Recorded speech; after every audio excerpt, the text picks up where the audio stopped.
और इसमें क्या तैयारी है? जो ये साल लगभग जीरो हो जाएगा, तो 2 बजट हो गए, तीसरा बजट है सरकार का। तो आखिरकार जमीन पर क्या है? और माननीय मुख्यमंत्री जी कहते हैं बेरोजगारी दर 4% है, अतः नियंत्रण में है कहते हैं। मेरा निवेदन है सरकार से कि अगर ये आंकड़े ऐसा कर रहे हैं, दे रहे हैं, तो अपने आर्थिक सलाहकारों से राय ले लें, जिससे स्पष्ट हो जाए कि अनएम्प्लॉयमेंट रेट की बजाय एम्प्लॉयमेंट रेट बेरोजगारी का सही सूचक है।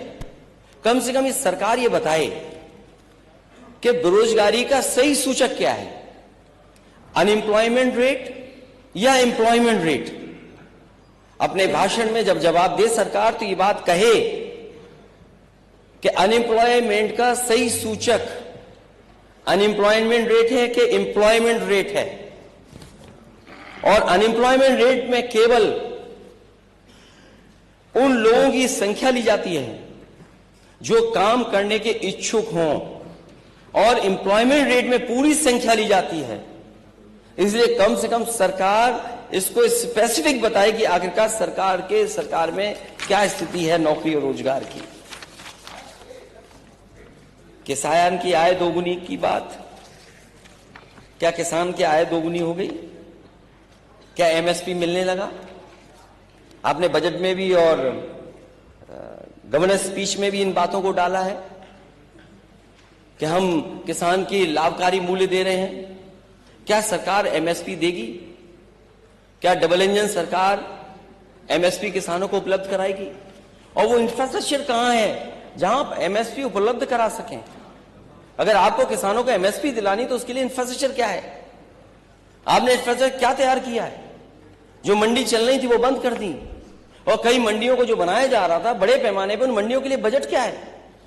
आखिरकार आपकी किसानों से दुश्मनी क्या है? आप मंडियां क्यों नहीं देना चाहते? और जो सुविधाएं किसानों को मिलनी चाहिए वो सुविधाएं क्यों नहीं दे रहे हैं? और एग्रीकल्चर रेट क्या है? क्या हमारी एग्रीकल्चर रेट डाउन नहीं जा रही है?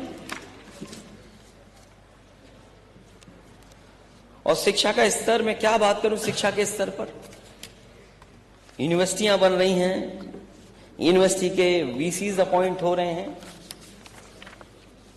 हालांकि हम लोगों ने कई बार पूछा है सरकार से कि ये सरकार बताए कि आखिरकार 46 में 56 वाली कहानी क्या है। लेकिन 46 में 56 वाली कहानी नहीं पता लग पा रही है। और मैं तो कहूंगा कि कभी कभी हमारे साथी वो भी 46 के 56 वाले चक्कर में फंस जाते हैं। मैं केवल ये कहना चाहता हूं कि उत्तर प्रदेश में जो वाइस चांसलर्स अपॉइंट हुए हैं, 34 की हमारे पास सूची है। 34 में पीडीए कितना है? 34 में पीडीए कितना है? कम से कम सरकार जब जवाब दे तो ये on the floor of house ये बात आ जाए, जनता भी उत्तर प्रदेश की जान ले कि अगर 34 वाइस चांसलर अपॉइंट हुए हैं तो 34 में पीडीए कितने हैं, और फिर जो वाइस चांसलर अपॉइंट हुए हैं वो किसको अपॉइंट कर रहे हैं, उसकी भी सूची क्या है। समय समय पर लोगों ने आवाज उठाई लेकिन सच्चाई सामने कभी नहीं आई। कम से कम सरकार ये बात बताएगी कि उसकी सूची में सच्चाई क्या है, पीडीए कितना है उसमें। और अगर एक एक यूनिवर्सिटी का बता दे सरकार तो इससे अच्छा और क्या खुशी की बात हो सकती है। मैंने पढ़ा अखबार में कि अब तो सरकार, अखबार नहीं, सरकार की तरफ से जानकारी मिली कि अब बच्चे इजराइल तो जाएंगे जाएंगे, रशिया और जर्मनी देशों में भी जाएंगे। सोचो, बच्चों को आप वॉर जोन में भेज रहे हैं, यही आपके पास रोजगार के अवसर हैं। आप बच्चों को वॉर जोन में भेज रहे हैं और जिस यूनिवर्सिटी में आप बात कह रहे थे वो यूनिवर्सिटी आखिरकार किसने बनाई थी? कॉलेज को यूनिवर्सिटी का दर्जा अगर किसी ने दिया तो समाजवादी लोगों ने दिया। तो जो 46 में 56 वाली बात है वो भी आ जाए और ये भी बातें आ जाएं।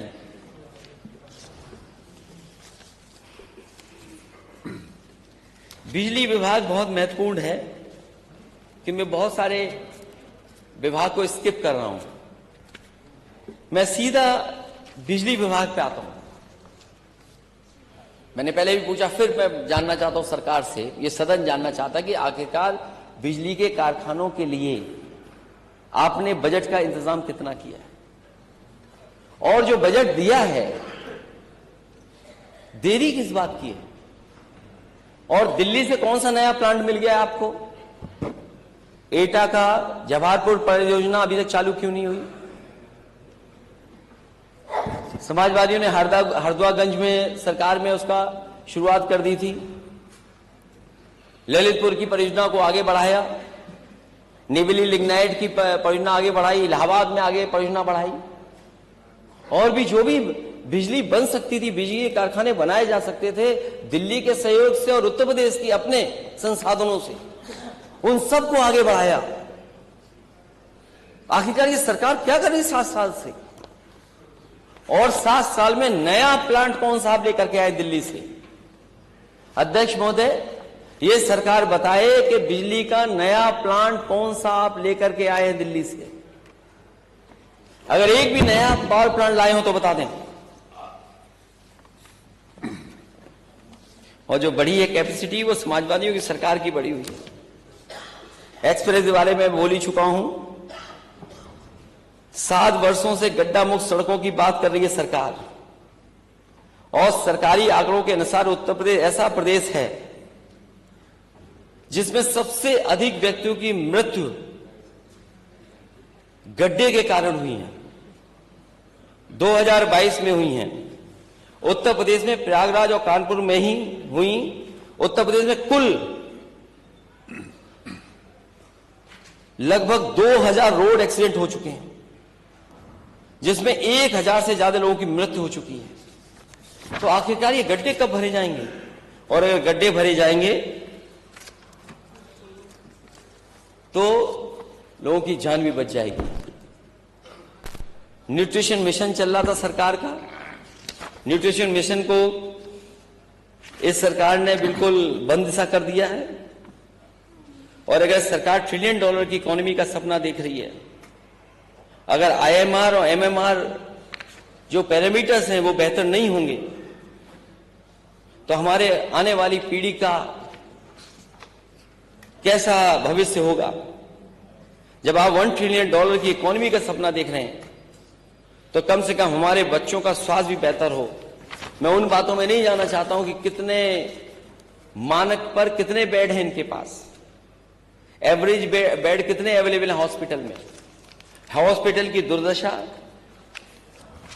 किसी से छिपी नहीं है, और इतना बजट देने के बाद भी खबरें कंट्रोल नहीं हो पा रही हैं।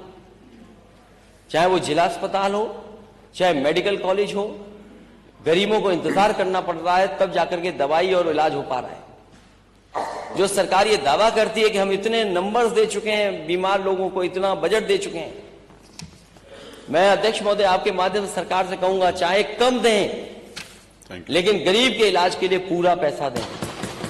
ये नहीं कि आधा अधूरा पैसा दे दिया आपने। थैंक यू सर, धन्यवाद। और आधा अधूरे से इलाज नहीं होने पा रहा है।